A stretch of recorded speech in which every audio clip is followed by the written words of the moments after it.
Hello, hello. Hello, everyone. Welcome to this week's webinar. We're going to let a few individuals arrive here. We wanted to get started right at 10 o'clock, but I'll give a couple minutes for any stragglers to come in here. So I've got a very special guest speaker, Mr. Eric Miller from Econologics on. You got it. Yeah. Yeah. Thank you for coming, man. Hey, man. These are by far the most comfortable chairs that I've been in. I had them flown in from Eastern Europe just for you for the occasion. I do feel special now. Yeah, but thank you for coming in here. Yeah. We have exciting subjects to talk about that I invited Eric to come in here because I get a lot of questions on these subjects that we're going to be addressing, and from current clients and prospects coming in. So hopefully we get a lot of individuals chiming in.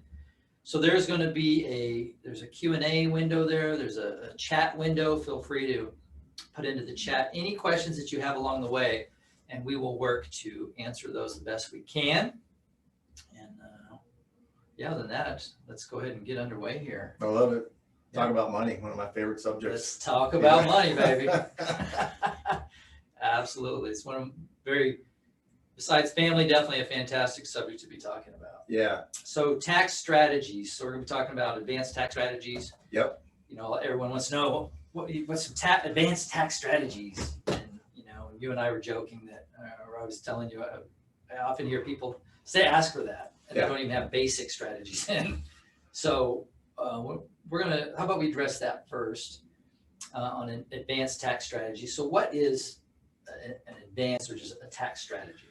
Well, I mean, when you say a tax strategy, of course, would be something that's planned, based upon an objective that you want to try to achieve, right? So what ends up happening is that I think a lot of people, they don't really have a strategy of how they're trying to minimize their taxes throughout the year.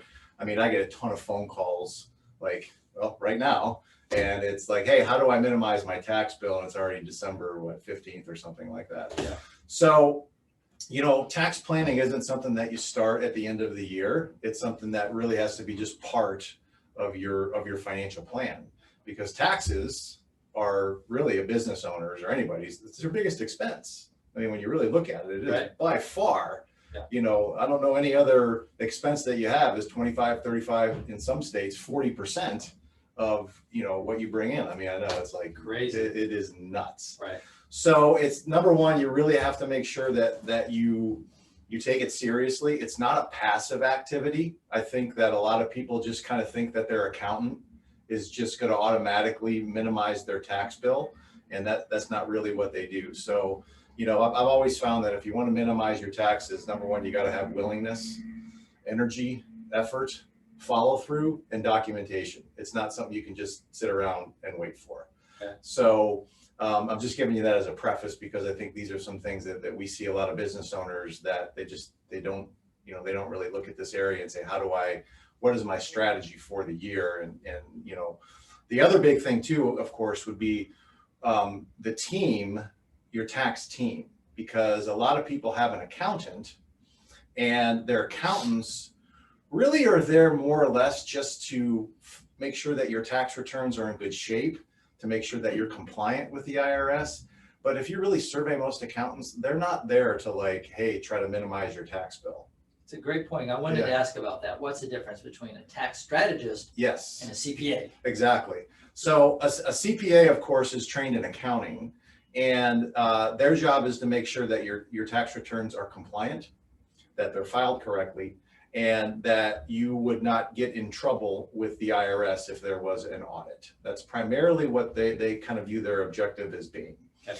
A tax strategist is there to comb through the 2 million words that make up the tax code and try to figure out ways in which to minimize your tax liability. Now, some accountants will say that they do that, but a lot of it's just kind of cookie cutter stuff. Yeah. But if you're really building a tax team and you really want to get your effective tax rate down into a much less percentage than what you're paying right now, you have to not only have a good CPA. I don't want to say that you don't have to have a good CPA, but you have to have a good tax strategist on your team as well.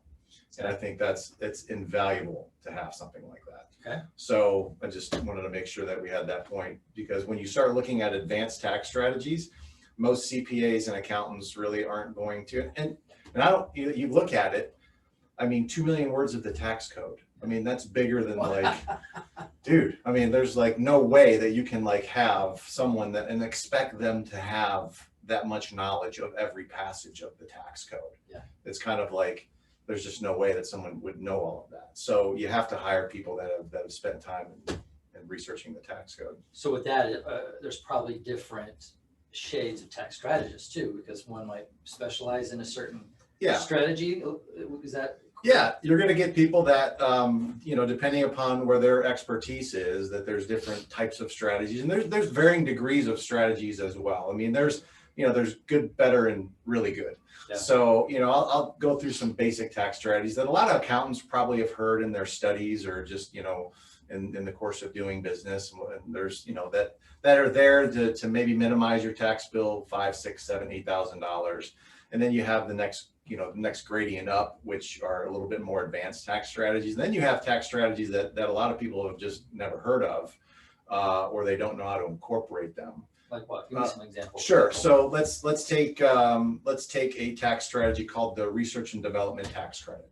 Okay. So in the tax code, the IRS will allow if a company demonstrates that they are doing, you know, things to improve the process or develop innovation in their business. If you can prove that, and there's studies done and tests that you can do, then they will offer you a tax credit for the money that you spend in doing that. And in some cases, it could be a $30,000, $40,000, $50,000 tax credit. Now, a tax credit is really awesome because it like is a dollar for dollar reduction of your tax bill.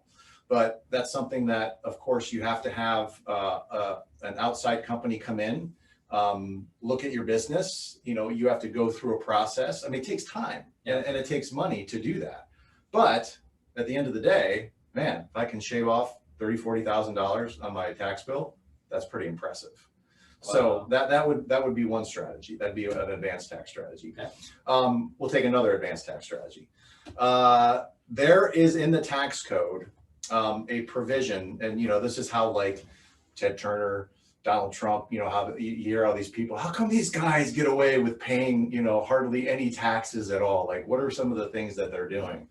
So in the tax code, I think it's section 170, but I'm not, don't quote me on that. But if you own land that that is deemed to be something that can be preserved for some reason, okay, you can put what's called an easement on that land. And what an easement does is it restricts any development for that land. So let's say I own a piece of land in an area that there's been a lot of development around, but we want to keep that land pristine. Well, the tax code will basically say, hey, look, if you put an easement on that land, we will allow you to take a tax deduction for what that land would be worth if it were developed.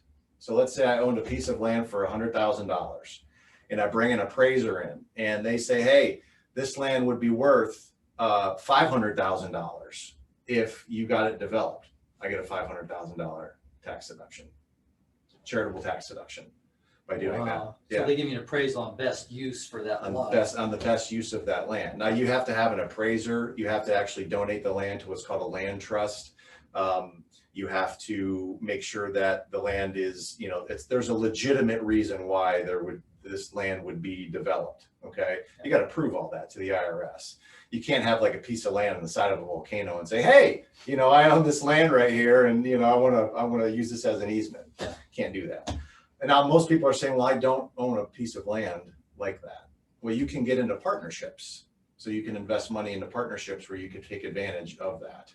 So that would be an advanced tax strategy. They do that. Yeah. Intentionally, they buy land around probably close to development areas, and you get a piece of that. You can become a limited partner in that project. Oh, wow. And then you would get the tax deduction flow through to your, as a K-1, throw to your personal tax return. I'll give you an example of what that would look like if you guys want to take a look at that, like how that would affect somebody in their taxes. Okay. So how this works is, this is the definition of a conservation easement right here. If you want to tax law.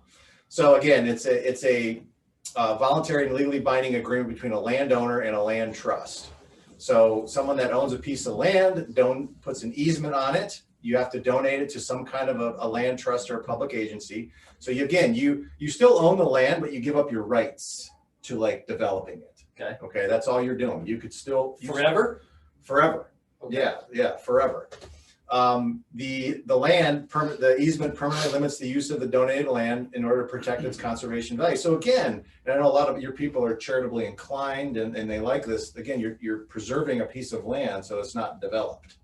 But again, a lot of people aren't going to have access to this kind of land. So you would go through a tax strategist or someone that specializes in going out and finding these people that own that land and then, developing a project around that to be able to have, individual investors invest in something like that. Easier because they're already in that niche. Exactly. Instead of you doing it yourself, just find out whoever's doing it and just pay into that. Exactly. Now, let me show you like what the tax benefits would be on this for someone that does it. Now, this is something that really would only be for, I'd say, an income earner. To make it work, if you go to the next slide, you probably have to have like a adjusted gross income of about $400,000 or above. So your personal income's got to be about $400,000 or above. Okay. Just to make the math work on something like this. But typically what would happen, I know this looks a little convoluted, but just I'll explain it a little bit. So you have someone that's making $550,000. And let's say that there's itemized deductions that they currently have of $40,000. Their projected taxable income is $510,000. So their tax bill that year is going to be $130,000. That doesn't include state, like if you live in California, which will be, 40%. much higher, right?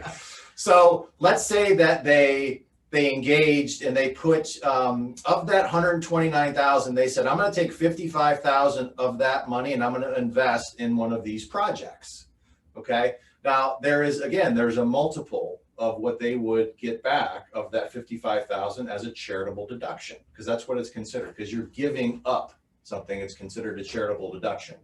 So instead of so they would get an itemized deduction, as you can see right there. Instead of 40,000, they put 55,000 in, they would have a $315,000 itemized deduction. That would take their taxable income down to 235, and you can see what that does to their tax bill. It went from 129,000 down to 45,000 because of their doing that. Okay. Wow. Now I have to add back in the money that they put into the investment, which is 55,000. But this deduction does float through to your state. So at the end of the day, this would put $32,000 back in someone's pocket by doing that. Just that there. Just that right there, 32,000. Now, how many widgets do you got to sell to get $32,000? Right. A lot. Yeah. Right. So, this is one strategy that you could do that would be pretty passive, but you'd save $32,000. Yeah. That's one strategy. So that's an advanced tax strategy. Conservation easement strategy. It's a conservation easement strategy. You may keep going on the advanced tax strategy. Yeah, okay. Yeah, absolutely. I hope real quick, we have any questions on this conservation easement strategy? I'm curious. Do we have here any questions? Is there Q&A? Anyone asking questions in there? No? All right. Feel free to chime in on the Q&A or the chats if you have any questions on that. All right, let's carry on here. Okay. So another advanced tax strategy would be this. You have someone that has a business that's maybe doing $2, $3, $4 million a year or higher than that. Okay. So in the tax code, it allows for people that there's all kinds of risks that a business has. And you'll see a lot of companies that actually self-insure certain risks that they have. And they call it like a captive insurance company. So you can actually create your own insurance company for yourself. And there's certain risks like cyber attacks. Like, I don't really think there's a lot of insurance out there for cyber attacks. So you can actually self-insure by doing that and create, your own, what's called a insurance or reinsurance company. So what's the benefit of that? Yeah. So basically what you're doing is you're saying, okay, I have money that I don't want to pay that high tax rate on. So let's say that I have $200,000 that's going to get taxed at 40%. What can I do to get that money, to defer that tax or minimize that tax. So you can create your own insurance company that actually would insure certain risks of your business, transfer that $200,000 into your own insurance company. And now that now becomes an expense of the business. So you don't pay tax on that 200,000, Okay. but it's still your money. Yeah. And now it's got to be a legitimate company. Again, all these things have to be done. There's setup costs, there's administrative costs, so there has to be a cost benefit analysis for it. Yeah. But again, you take someone that just took $200,000 that they were going to have to pay 40% tax on, transfer it into, some kind of a structure that would, eliminate the tax on that. And then when when they sell their business or, 4 or 5 years later, they want to get that money back out, they just dissolve the insurance company, and then they just have to pay capital gains tax on that money, which is at a 20% tax rate, as opposed to a 40% tax rate. So that's another way to shave off 10. See what I mean? Yeah. Like, this is not a passive thing. I mean, you actually have to if you want to save money in taxes, you just can't I'm just going to plop my money in here. And I think what most people have done, what most accountants tell people to do, is put a bunch of money in like a 401k or a qualified plan, or buy a bunch of stuff at the end of the year that you don't need. Yeah. That's lazy tax planning. But that's what a lot of CPAs and accountants, that's all they know. Yeah. So they end up that's what most people's tax strategy is at the end of the year. Okay. But to do these advanced things, it takes some research, some due diligence, some effort, to my point. And, it does take some money to set these structures up. But, you can save 40, 50, 60, 80, $100,000 in taxes by doing that. And that's how all these guys that, we look at and say, God, how do these guys get their tax liability down to like 0 or 5% or 10%? That's how they do it, man. That's how they do it. But there's that threshold where you obviously have to be making enough. You have to clear enough to make it to the cost analysis on it. Totally. Where it doesn't make sense, if I'm clearing, 150,000 a year, doing any of these actions might not even. Yeah, I would say that if your income is starting to get above that $500,000, $600,000, $800,000 of income from your business, you definitely want to start looking at some of these advanced tax strategies. Okay. But even below that, I'll give you one that everyone can do. There's something called you can rent your home out for 14 days out of the year. Okay. So how this would work, let's say you have a house, and it actually are you a golfer? I'm not. You're not a golfer. Okay. I've always wanted to get started on it, but I'm not. Some people golf. Is it Georgia? There's the Masters tournament. Yeah. Okay. So you have people that have huge homes on this golf course, and they have that tournament every single year. 14 days out of the year, people that have homes on that golf course can rent their homes out, get all of that money completely tax-free. That could be $4,000, $5,000, $6,000 a day that they're getting just renting their home out completely tax-free. Yeah. Now you're thinking, well, that's great. Most people are probably thinking, well, I don't own a home on the Augusta National Golf Course. Yeah. But if you have a business, you can have business meetings at your home. You can have executive meetings at your home. You can have training sessions at your home. You rent it out to your company. And you can rent it out to your company. Right. So you would simply now you need documentation. So what do? Well, just call up like a restaurant or a hotel and say, how much would it cost if I had, 5 or 10 people at their food, drink, rent the room? How much would that cost? Let's say it's $1,000. Okay. So have the meeting at your house instead, pay yourself, and all that money, it's a business expense, and it comes to you personally, tax-free. And you can do that for 14 days out of the year.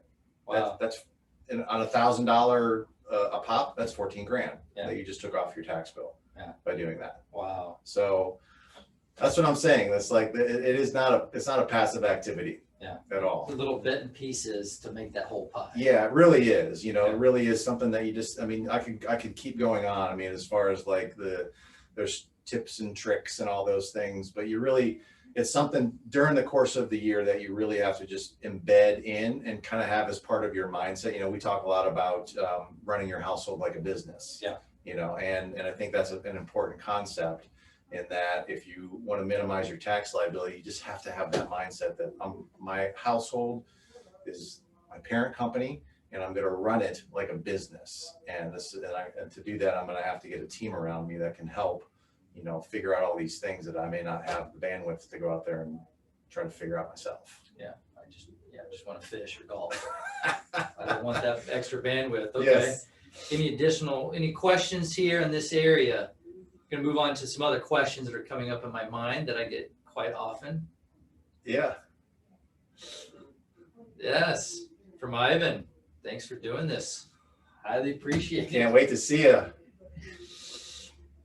Yeah, I mean, as I said, there's definitely tax strategists out there that can help people, with this. So even if you don't qualify for some of these, I can assure you. I'll give you one more if you want to. There's one more. Well, I have some other questions Okay. here, just for the sake of timing that we have here. I want to get into a question that a subject quite often. So our clients are buying land, they're in trusts, which we do fantastic. Yep. We're absolutely crushing that side, but a common question I get on new clients coming in is the structuring. So is that something is that something that a investment strategist or tax strategist, or does that really make a difference? Like, hey, Skye, should I S Corp LLC, or where should I get my LLC? And I hear this state's better than that state, or I'm coming from Canada. Okay. How do I set this up, or et cetera, et cetera? Is that something that should really be looked at as far as this entire investment strategies? So are you talking about like the asset protection? Asset protection, yeah. Yeah. So again, asset protection is one of these subjects that's a little bit vague, because what does it mean? Yeah. But at the end of the day, asset protection is simply a strategy that you would implement to try to put like barriers around any asset that you own. Because if you're becoming more successful, and if you're starting to acquire assets or invest money, and your business values are growing and your bank accounts are growing and your investment portfolios are growing, you're going to come under attack at some point in time. You're going to get sued for some reason. I don't know if you've ever been through a lawsuit, but I have. I'm sure. So just assume you're going to get it. Assume you're going to get attacked somehow. Protect yourself. If you are putting forth effort and energy to expand, there is no doubt at some point you're going to get pushback, and that pushback is going to be some kind of a resistance, whatever it would be. It may not be a lawsuit, but it could be. Yeah. And we see it enough, amongst 200, clients or 300 clients that, there's a percentage of them, they're going to get sued for some reason. Yeah. And as people become, less, things are turbulent, people become poorer, you're going to get people that are desperate. And what do? They're going to look at people that have assets and have money, and they're going to attack them. So as a business owner, as someone that's running their household like a business, all you want to make sure that you're putting barriers around your assets that you have. So what does that mean? Yeah. What are the barriers? So because there's really no perfect asset protection strategy. Okay. Like anybody can sue anybody for $130. You can go sue anybody for anything. Yeah. What you're trying to do is make it difficult, because think of the mindset of like an attorney. They're looking for low-hanging fruit. Yeah. They're looking for, hey, I want an account that's owned in someone's name that I can just go after. And that's the easiest kind of money to get. Yeah. Because there's no protection around it. So you have to know your tools. So the tools of asset protection are going to be, number one, there's state statutes. So every state has certain statutes that protect certain assets. For example, we'll take Florida. Florida protects your home 100%.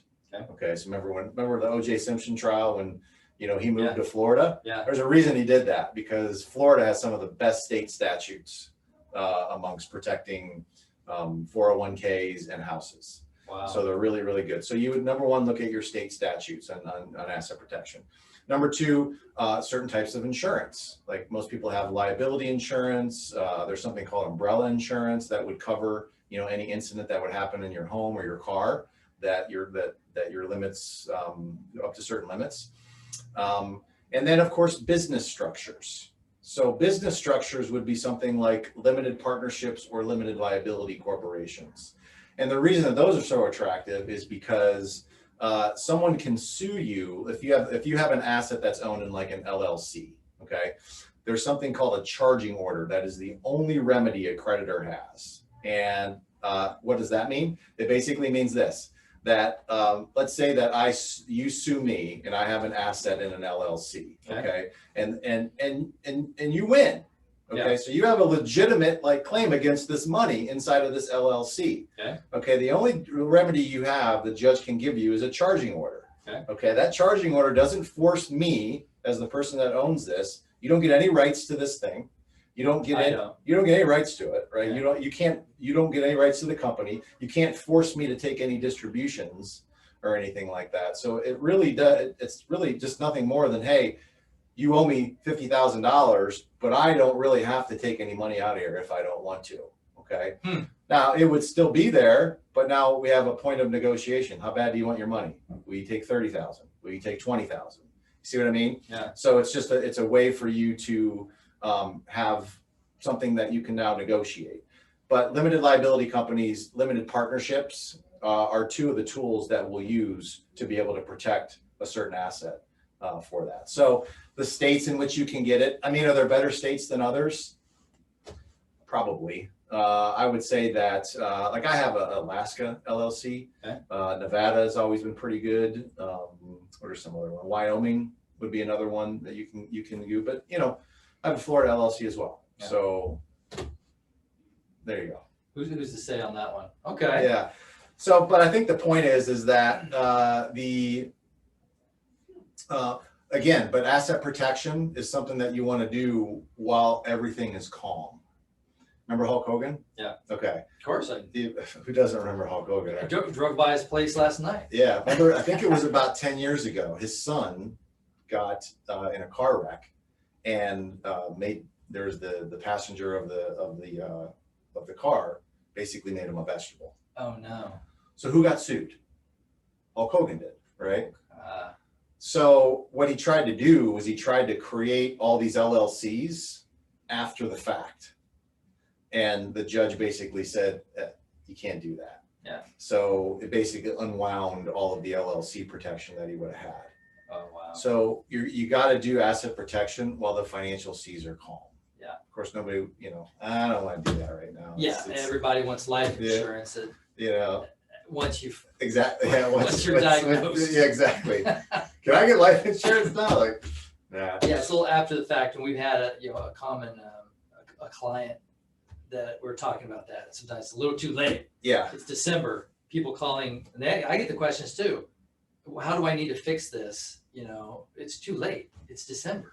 You've already recouped the money. You've already touched it. Or same thing with a lawsuit. Sorry, man, the suit has already been filed. Whatever the structure you have at the date of filing is probably what's going to protect you. It's right. Yeah. So it's just planning. It's being proactive and getting these things done. But it doesn't really take up a lot of time. It doesn't really take up a lot of money or attention. Like what I just mentioned right there, we can pull up a slide of just what that would look like for someone if you want to. Yeah. James, we'll answer your question in just a moment here. So, typically, maybe go to the asset protection one. I think that would be,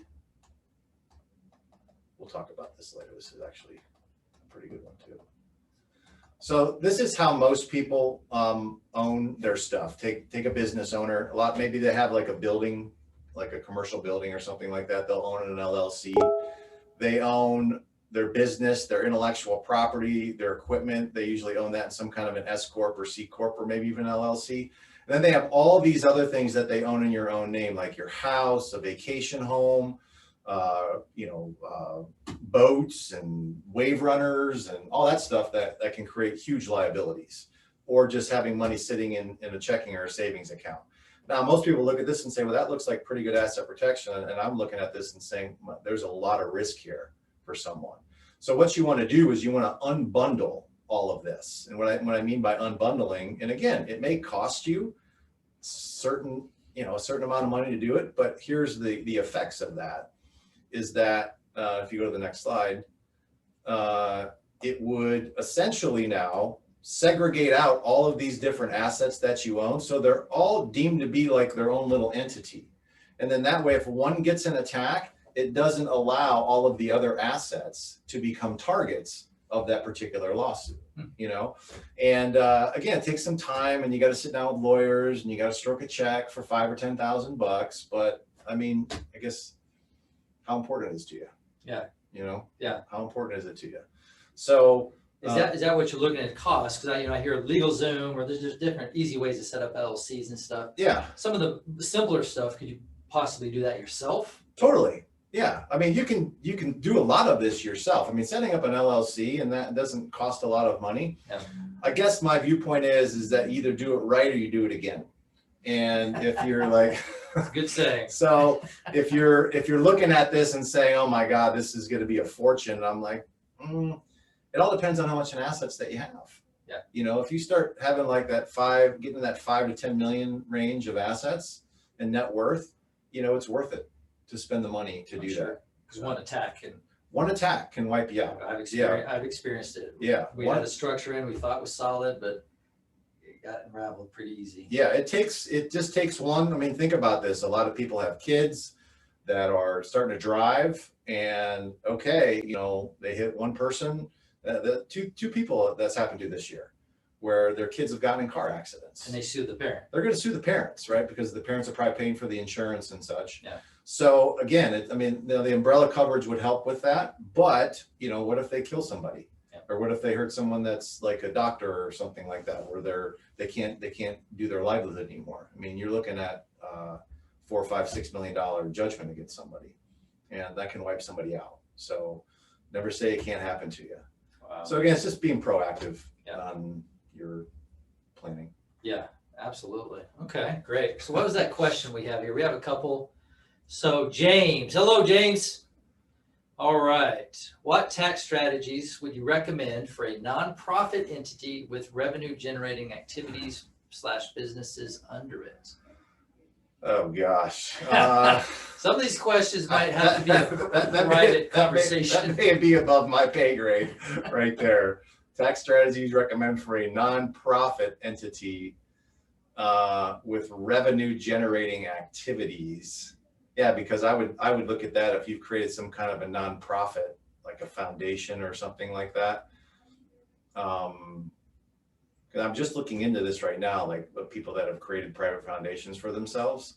So I don't really know. I mean, I guess my limit of my tax acumen only goes so far. I'd have to research that. Research it. Yeah, and find out. That's Sorry, what you James. do. You dive in and you'd find the answer. Yeah. James, he's going to find out. Good question though, James. Thanks for stumping me on that. You get the Cupid doll at the moment. I would think you would still benefit from business deductions if you were doing something that was generating revenue. So yeah. Good question. He's going to get that. I'm going to share your email with him, with Eric, and he'll get back to you. Yeah. James can count on him for asking some pretty deep questions. All right, so got another question. Hello, Tal. That's my friend Tal. I know. Yeah. Yeah. What is the tax benefit to do all that? Well, Let's see. he may be asking specific, maybe on the asset protection. He was talking about that. I don't know if there's really a big tax benefit to do that. Okay. On the asset protection, it's going to be. I mean, there are certain structures you can set up, and you can set up, you know, your LLCs to maybe transfer income from some of these different LLCs to lower your tax liability. I mean, there's certain things you can do that, but it's separate subjects. So we're talking one, asset protection totally separate strategy, setting that up, the structure, and asset tax planning, tax strategies. But it can tie together. 100%. Yeah, 100%. And this is why you have to have a team that's all coordinated with one another. And that's just not been my experience with most people. They have an accountant or a CPA that they like. They have an attorney. They may have like a wealth manager or, you know, an investment person, but none of these people are talking to each other, right? They're all just focusing on what they do. Yeah. And so if the owner feels like, my gosh, I got all these people around me, how come my financial situation doesn't seem like it's getting better? And that's part of it. Is because their team is just not really like doing the things that they need to do. There's nobody coordinating the team to like really maximize the benefit to the owner. Yeah. And I think that is a primary problem. Yeah, no, absolutely. Realize one, there is a subject. Yeah. There is there's asset protection, there's tax strategy, there's investment strategy. So there Yeah. are subjects. You have to have a team. Yep. Or you're doing it yourself. That's right. You know, most likely you're going to pay a team and get that team in communication. 100%. Yeah, coordinated so that they're working for you and that they understand what you're trying to accomplish. You got to communicate that to them. Like, what's your ideal scene? You know, and we talk a lot about that. People, I think, are lacking a financial ideal scene of what it is that they'd like to get to. Yeah. And so. Okay. That's a good point. Good point. Hopefully that answers that question, Tal. So ask away there. So another question, Q&A there. That's that. Saying thanks. Okay, great. All right. So then the next item you wanted to touch on here. Mm-hmm. Do you want to bring up the slides again? All right. I'm going to go back. We can go back to, we talked about investing. Yeah. Because obviously that's something that you specialize in. Yep. Right. Subject close to my heart. Yeah, exactly. So, you know, when it comes to investing here, I think if you go back to the traditional model of building wealth, what has been my experience in being a financial advisor for 12 years is that most people have the idea that, okay, I make money. I am going to take a percentage of that money. I'm going to pay my lifestyle and taxes with it. I'm going to invest in like a 401k or an IRA or brokerage accounts and push all my money into the stock market. That seems to be the traditional model. Right? And the target of that has been, hey, if I just accumulate enough money, a couple $1,000,000 in these accounts that replace my income at some point in time, I'm good. I'm set. I'm good. Yeah. Okay. That's awful. Now here's the question. I knew that's where you're going. Why is that awful? It's because it's not enough. Think about that. $2 or $3 million. I mean, it sounds like a lot of money, but it just takes one lawsuit, one major health issue, one creditor attack, one stock market crash, and you're back down into a lower condition because of that. So everything runs smooth. So my planning has been done. Everything runs smoothly. Mm-hmm. No errors. Yeah. 2 million is great. 2 million would be okay. I mean, 2 million would be better than having nothing. That's for sure, which most people haven't planned for. All I'm trying to say is that I think a better model would be to create multiple income streams that have varying degrees of risk to them and be willing to look at alternative investments as well. Yeah. That a lot of people just haven't looked at before, or traditional advisors don't make aware to people because either they don't understand them, they don't get paid for them, which is really usually what happens. And I run into that. Yeah. Where the advisors, they don't get paid, or we're obviously in the area that alternative investment, of course, you know, real estate backed, and you know, they look at that, it's not in their book, whatever that book is. That's right. You know, and so it's like, hey, if it's not in my book, oh my gosh, there's no way that I can recommend this to somebody. Yeah. And it's just not true. Yeah. You know, and as you know, I'm a fiduciary, so we have to like do what's in the client's best interest, which I would do anyway.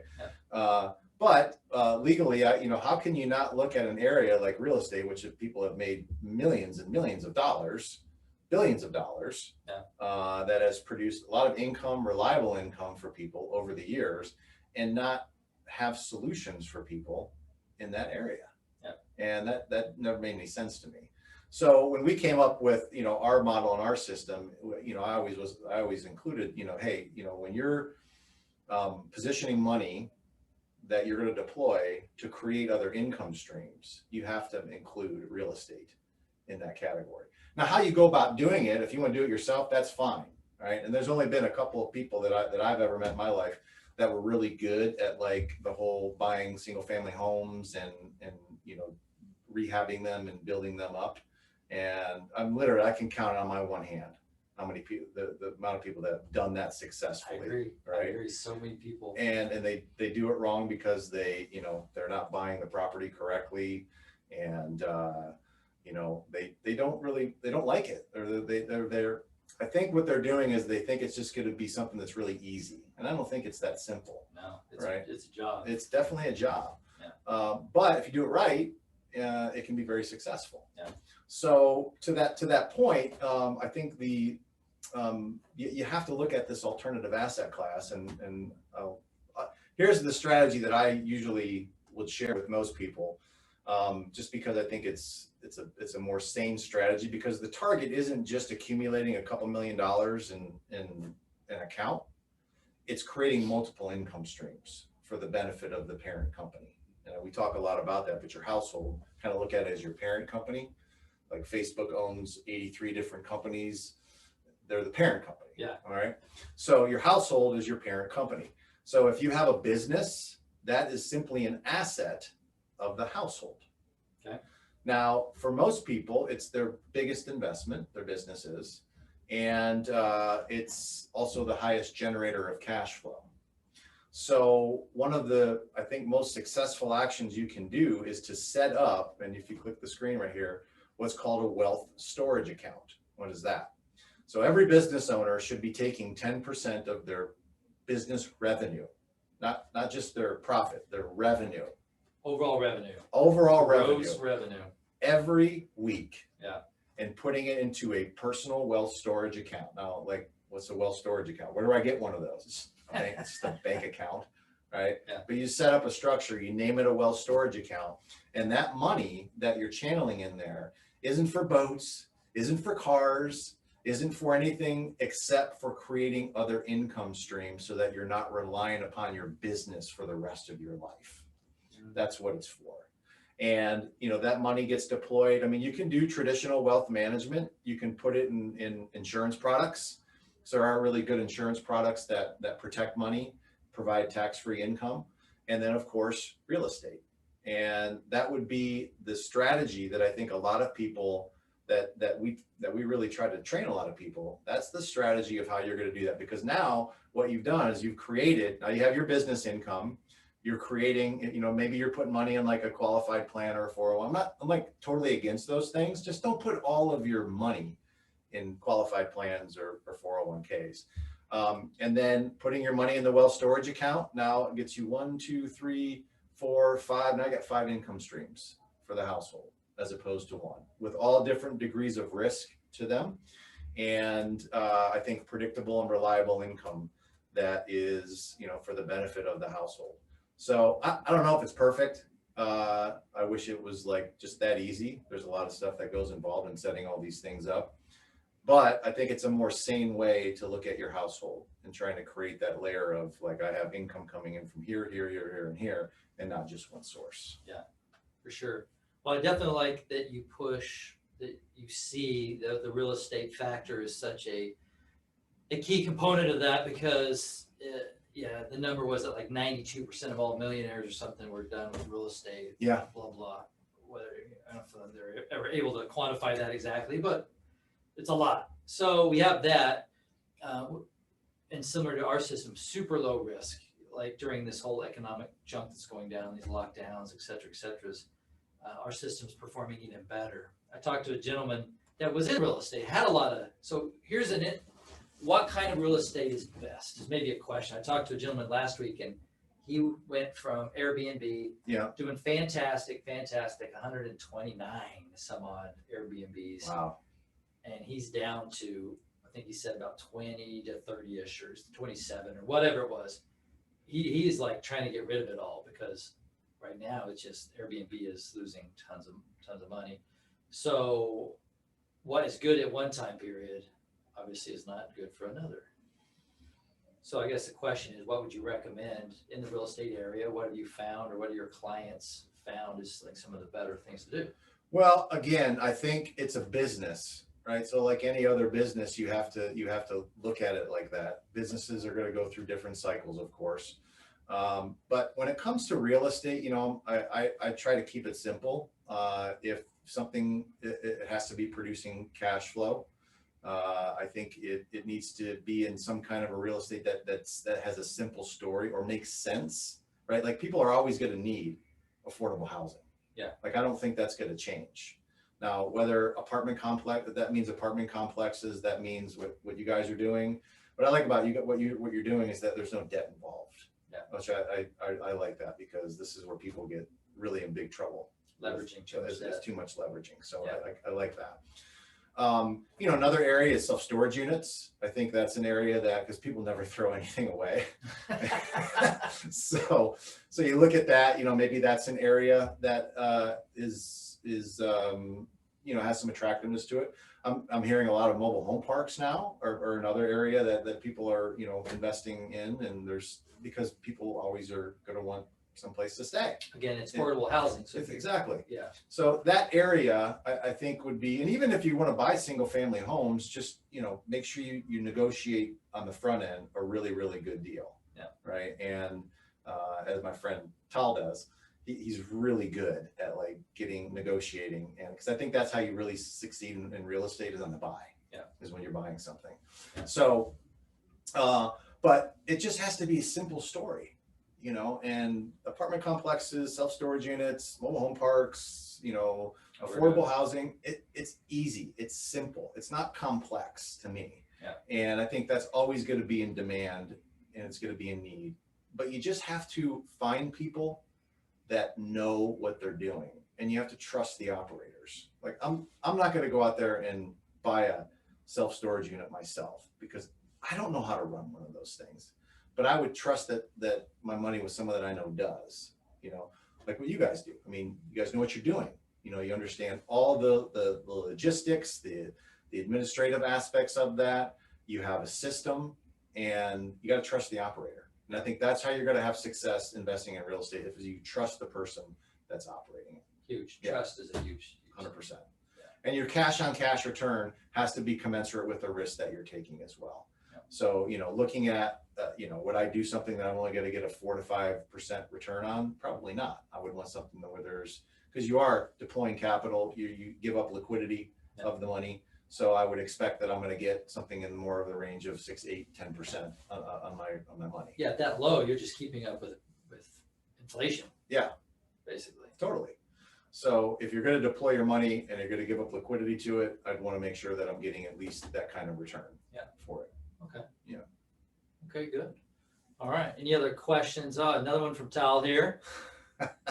When I allocate the 10%, how do I handle the tax related to it?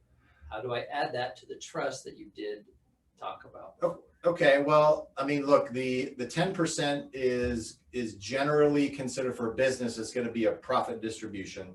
So it would be considered taxable income. Okay. So you would, I think a lot of people, when you're setting up your allocations, everyone should probably have a tax account, because they're going to know how much their estimated taxes are going to be at the beginning of the year. At least your accountant should give you some idea, like, hey, if you do this much revenue and this is your profit, again, this is how much your tax liability is most likely going to be. Okay. So the profit distribution, if you take another 10%, I mean, obviously you're going to have to increase your revenue to be able to do that. That may increase your profits. So you may have to increase your tax allotment to be able to do that. But that would be the simplistic way to do it. Just increase the amount that you're putting in your tax account. And then just, of course, work on how can I, you know, what's my tax strategy throughout the year so I can minimize my tax liability, right? I never let the effects of tax dissuade me from having people pay themselves that 10%, because I think it's so valuable as an owner. If you own a business, look, you are the person that put it there. You are the person that takes all the risk. You're the person on all the mortgages and all the notes. And I think that there's a lack of business owners really acknowledging themselves and how important they are to the business with their vision, their strategy, setting the culture of the organization. And they got to pay themselves, right? That 10% is your owner pay. Yeah. And you have to put it in. And yes, it's going to give you a tax problem. So what, right? I'd rather have that than an income problem. Yeah. Right. So give me a tax problem any day of the week. But it does force you to now have to make more money to be able to put it in there and, you know, have it as an actual expense, even though it's considered taxable to you. Yeah, because it's capital. I mean, you're going to use it for investing in some type of wealth building stream of income. So yeah, taking the tax now in order to have a higher income stream later. Yeah. It's kind of a no-brainer. Yeah, I mean, you can either, look, you can not take it, you can leave it in the business where most of you are going to have to pay tax on it anyway, but I would rather pay 30 cents on a dollar and then keep 70 than pay zero tax on a dollar that I never got in the first place. Yeah. So that to me would be a better strategy. Great question. How do I get a tax? All right, another Just question. come on over. Yeah, we're close. How do I get a planning meeting with you? There Oh, we he's go. funny. Well, right at the end of this, you will, our admin here is going to put in the chat window Eric's contact information or website that you can schedule something with him. And of course, us, Equity and Help. Got quite a few clients on here and prospects as well. So you can always reach out to me. All of you have my information. And I'm talking with quite a few of you already. But we will put Eric's information in here and do a little strategy or a little conversation with Eric to see what's up. All right. What did you mean that you're doing real estate without debt? Ooh, there you go. There we go. So we're talking about leveraging debt. The traditional real estate, I'm a real estate investor, is okay, I'm only going to put 30, 40K into it, and I'm going to carry a mortgage on the property, some type of debt on that, and I'm paying a note. Whatever you're getting on that note, 3%, 4%, or rates are good right now, but still, whatever it is, that note you're carrying is going to take away from your return, obviously. So if you're generating an 8% return, but you're paying a 4% note or mortgage on that investment, with us, with Equity and Help, there is no debt. You're not financing the investment from us. To qualify for investment, it's a cash purchase. It's a minimum of purchasing 3 homes to get your portfolio started, and it's all cash. So whenever, our last quarter, we generated 10.89% net return. That's cash on cash. That's in your hand, 10.89% on average. There is no paying the banker after that. Yeah. Which is, so we're talking about getting, James, we're talking about getting over leveraged in the 2008 housing crash that happened. And I had friends myself that lost their shirts hugely. You're just over leveraged. You're carrying more debt than you actually have liquid or in easily sellable assets. Yeah. Okay. Yeah. I think if you're trying to buy like a big apartment complex or anything like that, I don't think it's reasonable to do it with just your cash. Plus you can maximize your return in different ways. Yeah. It's probably necessary to have debt, but with what you're doing, it's absolutely possible to buy these properties distressed, rehab them, buy them with cash, and then get the returns, through the way it's structured. Yeah. I mean, it's very doable to do that. Yeah, it's very easy. It's a bit, you're bit and piecing the purchase of the homes. You're not, the average house price across the U.S. is about $325,000. Mm-hmm. You're not having to come up with that cash. We're buying different properties are much cheaper. Our average property price is about $40,000. So the ingeniousness, the blue ocean strategy of our system, to answer that question, we're already buying properties that have fully distressed. There is no downside, no market crash to our properties. There is only upside to them. So that helps. That's even greater risk mitigation because I don't have to worry about what the market's doing. I don't need to worry if there's going to be a housing crash. Our properties are cash flowing. They've already lost that false equity, on top, a bungalow, a 2-bedroom bungalow in Orange, California for $1.1 million type of, when that crashes, I call it false equity on top. It's obviously way too much valuation put on it. So it's just the same way. I mean, look, I wish more people invested that way. Yeah. I mean, right now people are just buying just because, hey, right now stocks only go up. I mean, they just keep going up and up and up and up. And, there's no look at fundamentals anymore. There's no looking at like, is this company actually even profitable? Like, what do they do? What do they produce? What kind of value do they exchange? People aren't really even looking at that anymore. They're just like, hey, if I put $10 in this thing, I want my $10 to go up to $20. I don't care what I own, just as long as it goes up. Yeah. And I think that's speculative. That's speculating. Yeah. This is more investing because now you're buying something that has a fundamental story to it. You're getting it at a very low price. and then there's work involved to get it rehab and then, you know, rent it out. So it's just, I think, a lot more predictable, you know. Absolutely. And it's again, it's predicting, again, the market is, as you said, it's low income housing. That area of housing is just growing. That demand in that area, it's just kind of the current trend in the US and stuff. The demand for the $4 million houses, you know, it's not getting heavier there necessarily. Right. So we just have so much demand. So it is smart. We enjoy it. We have a good time, and our clients that are coming in find that they like it because it's helping a lot of different people. So I like that factor on the real estate good, doing fix or flip or doing Airbnb or doing whatever they're doing. As you said, it doesn't matter. And you can do it any way that you want to. Just if you're going to do it to professional standards. Yeah. That's all. Don't be a novice at it. If you're going to do it, and it does, I mean, all of it's workable. You just have to know the time and attention and develop the acumen of doing it correctly. And doing it to professional standards, and then you can win. Professionals like us. Exactly. All right, excellent. So I think that's it for the day. Let me just see if there's any other questions that we have here. We look, scanning through some of these here. Just right click on it. Okay. Pull up the questions. We're going to put in the window here in the chat. We're going to put Eric's website information, how to reach out to him. All right, and ours is there as well. Let's see other questions. No other questions currently. So, Eric, thank you very much for that was fun. Yeah, right. We can do this anytime, and come and talk. Yeah, just come and talk about taxes. Investments. Great. Yeah, just bring me more breakfast and I'll do it. Yeah, I need the one that got you right now. Yeah, absolutely. Watch my girlish figure, I guess. I don't know. Yeah, thank you very much for coming. Stay tuned to the next upcoming webinar dates. It'll be in your email. We'll send it out to you. Thank you very much for coming. Yeah, if you have questions for Eric, check out that link in the chat window. That will disappear here in just a minute, but check that out.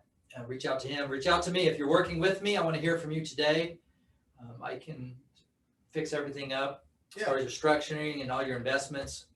Quicker in, the list is growing, is doing nothing but growing right now as far as capital deployment. So reach out to me. Okay. Stay active. Yes. Stay active. All right. Thank you very much. Bye.